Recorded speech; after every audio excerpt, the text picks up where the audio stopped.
ओम शांति पाल भाई। ओम शांति ईश्वर भाई। पाल भाई, हम आज की मुरली रिवीजन कर रहे जी। और आज 5 दिसंबर है जी।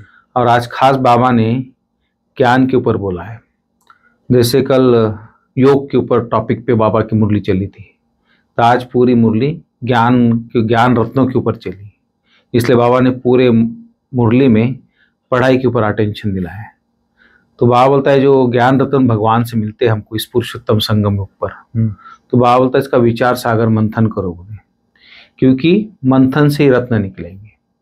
तो इसलिए बाबा ने खास बोला कि 21 जन्म के लिए मालामाल होने का भी मुख्य आधार ये ज्ञान रत्न ही है। तो बाबा बोलते हैं कि जो ज्ञान रत्न है तुमको विचार सागर मंथन करके अपने बनाने, क्योंकि ये जो ज्ञान रत्न है यही सतयुग में हीरा जवाहरत बन जाएंगे बोले। तो बाबा बोलते दूसरी बात कि अपना कोई अहंकार नहीं रखना है, पद पोजीशन जो भी है। इसलिए तुमको हमेशा बाबा की आज्ञाओं पे चलना है, बाबा की श्रीमत पे चलना है और ज्ञान रत्नों को धारण करना है। इस तरह आज खास और बाबा ने पाल भाई खास बोला है हर्षित चेहरा, इसके ऊपर खास बोला है कि तुम्हारा सदा हर्षित चेहरा हो। तो कब रहेगा? जब अंदर से ज्ञान से भरपूर रहेंगे तभी हम हर्षित रहेंगे। जैसे कोई सूल खजाने से भरपूर रहता ना, उसके चेहरे में भी खुशी रहती है।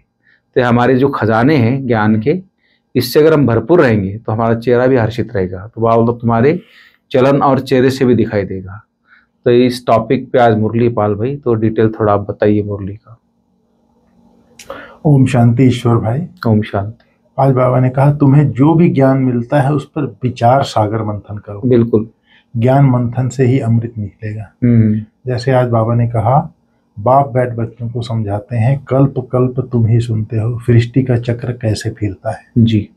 फिर बाबा ने कहा इस पर जो विचार सागर मंथन करते हैं उनको ही फिर ज्ञान की धारणा होगी जी। जो विचार सागर मंथन नहीं करते उनकी बुद्धि में बैठेगा नहीं, फिर उसको बुद्धू कहते हैं। बाबा ने कहा मुरली चलाने वाले का विचार सागर मंथन अच्छा चलता है, इस टॉपिक पर यह समझाना है। तो जितना हम बाबा हमको आत्मा का ज्ञान, परमात्मा का ज्ञान, सर्व संबंधों का ज्ञान, ड्रामा का ज्ञान, सृष्टि चक्र का ज्ञान जो दिया है बाबा जी, उसको अगर हम विचार सागर मंथन करते हैं, करते करते उस पर जो अमृत निकलता है वो फिर बुद्धि में भर जाता है, चित्त में चला जाता है।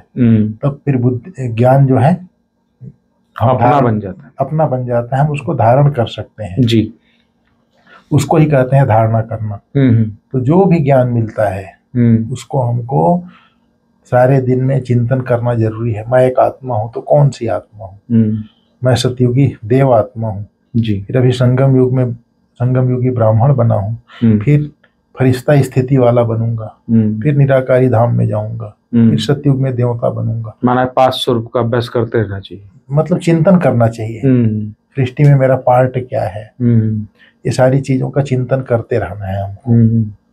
उस पर विचार सागर मंथन करना है। परमात्मा है, परमात्मा देवात्माएं अनेक है, परमपिता परमात्मा एक है। परमात्मा एक है, जिसको सारी दुनिया मानती है उसी को परमात्मा कहते हैं। मतलब चिंतन हमको करते रहना है, मंथन करना है उसके ऊपर। तो क्या होता है, मंथन करते करते हमारे चित्त में चला जाता है, तो धारणा हो जाती है हमारे अंदर जी। फिर बाबा ने कहा 21 जन्मों का माला माल बनने का साधन है ज्ञान रत्नों को धारण करना। जो अच्छी रीति ज्ञान को धारण करते हैं उतना माला माल बनते हैं। बाबा ने कहा तुम बच्चों को ज्ञान रत्नों को धारण करना है और बाप का नाम बाला करना है। बाप का नाम भी बाला करना है। बाप का नाम बाला कैसे हो? सदैव मुखड़ा हर्षित रहना चाहिए, मुख से सदैव रतन ही निकले। यह लक्ष्मी नारायण कितने हर्षित मुख हैं, इनकी आत्मा ने ज्ञान रतन धारण किए थे, मुख से यह रतन निकाले थे, रतन ही सुनते सुनाते थे। कितनी खुशी रहनी चाहिए। अभी तुम जो ज्ञान रतन लेते हो फिर सच्चे सच्चे हीरे जवाहरात बन जाते हैं। ये बहुत धारणा वाली बात बाबा ने कही आज। जो ज्ञान रतन ही सुनना है, ज्ञान रतन ही निकालने हैं, तभी जाके हर्षित चेहरा रहेगा। तो बहुत अच्छी बात है। जो ज्ञान रतन धारण तभी तो निकलेगा, जब धारण निकलेगा कहाँ से? जब अंदर रहेगा तभी निकलेगा जी।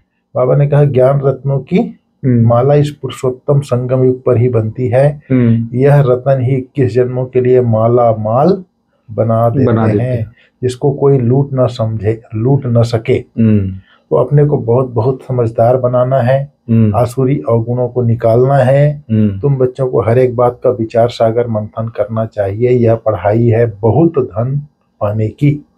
तुम बच्चों का सुना हुआ है, बाबा ने आज क्वीन विक्टोरिया का जो वजीर था वो पढ़ करके दिया जलाकर पढ़ता था, परंतु पढ़ाई कितना बड़ा वजीर बन गया उसका, क्वीन विक्टोरिया पद दे दिया उसको। हाँ, पद पा लिया। बाबा ने कहा यह पढ़ाई कोई रतन थोड़ी है, नॉलेज पढ़कर पूरा पोजीशन पा लेते हैं। तो पढ़ाई काम आई, न कि पैसा। पढ़ाई ही धन है, वह है हद का, यह है बेहद का। तो बाबा ने कहा अभी तुम समझते हो बाप हमको पढ़ाकर विश्व का मालिक बना देते हैं। वहां तो धन कमाने के लिए पढ़ाई नहीं पढ़ेंगे, वहां तो अभी के पुरुषार्थ से अकीचार धन मिलता है। अभी जो हम पढ़ाई पढ़ रहे हैं उससे अथाह धन मिलेगा हमको। धन अविनाशी बन जाता है। देवताओं के पास बहुत धन था। आजकल की पढ़ाई से इतना धनवान नहीं बन सकते। तो इस पढ़ाई पे देखो मनुष्य क्या से क्या बन जाते हैं, गरीब से साहूकार बन जाते हैं। नाम, फिर बाबा ने कहा जो नाम के साहूकार जो भी हैं उनको भी फुर्सत नहीं है। अभी भारत देखो कितना गरीब है, नाम के जो साहूकार हैं भारत में उनको भी फुर्सत नहीं है। अपने धन पोजीशन का कितना अहंकार रहता है, इसमें अहंकार आदि मिट जाना चाहिए। बाबा ने कहा हम आत्मा है, आत्मा के पास धन दौलत हीरे जवाहरात आदि कुछ भी नहीं है। हम आत्मा है तो अहंकार नहीं आना चाहिए, बाबा कहता है। बिल्कुल, इसी को बाबा बोला है ना, अपनी साहूकारी पोजीशन आदि का अहंकार मिटा देना है जी। फिर बाबा ने कहा देह सहित देह के सब संबंधों को छोड़ो, आत्मा शरीर छोड़ती है, फिर साहूकारी आदि सब खत्म हो जाती है। फिर नए सिर पढ़े धन कमाए तब धनवान बनते हैं, बाबा ने बोला।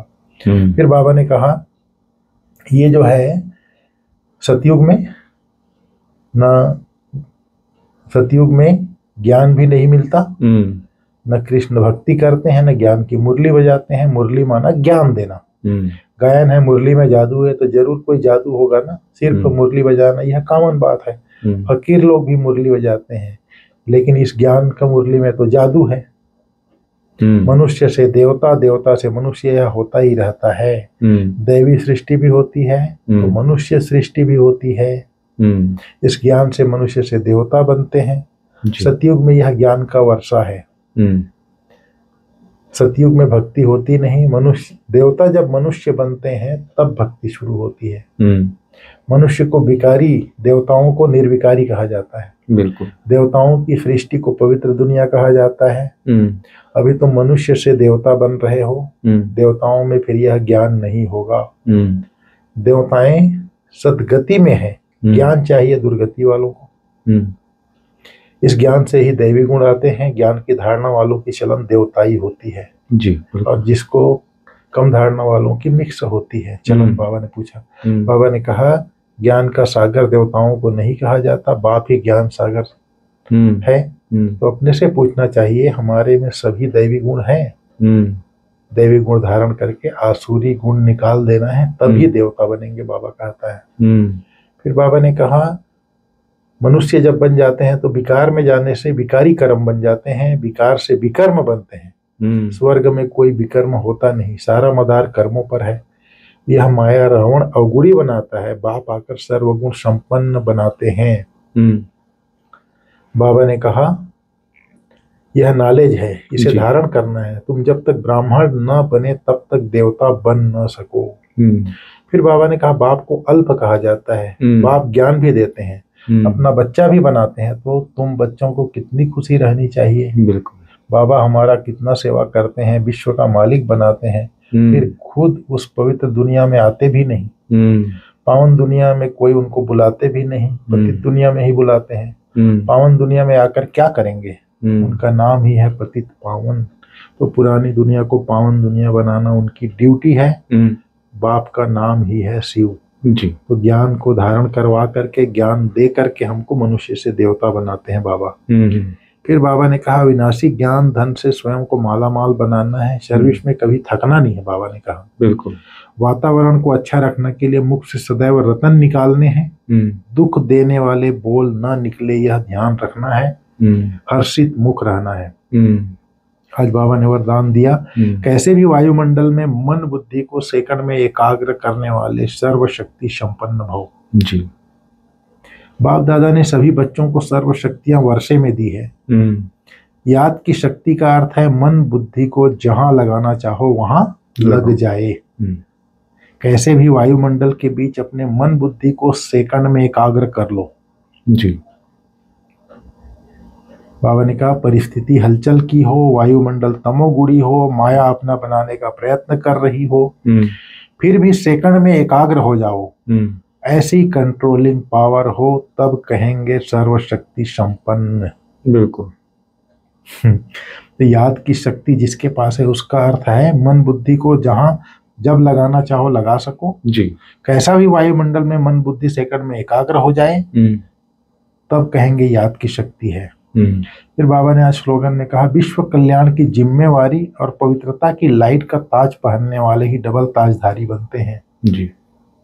विश्व कल्याण की जिम्मेवारी, पवित्रता की लाइट का ताज, बहुत बड़ी बात है, वही डबल ताजधारी बनते हैं। ब्रह्मा बाबा हमारे सामने है ना, जैसे विश्व कल्याणकारी का जिम्मेवारी का ताज था उसके पास, पवित्रता का ताज था, तब तो आज डबल ताजधारी बनेगा भविष्य में।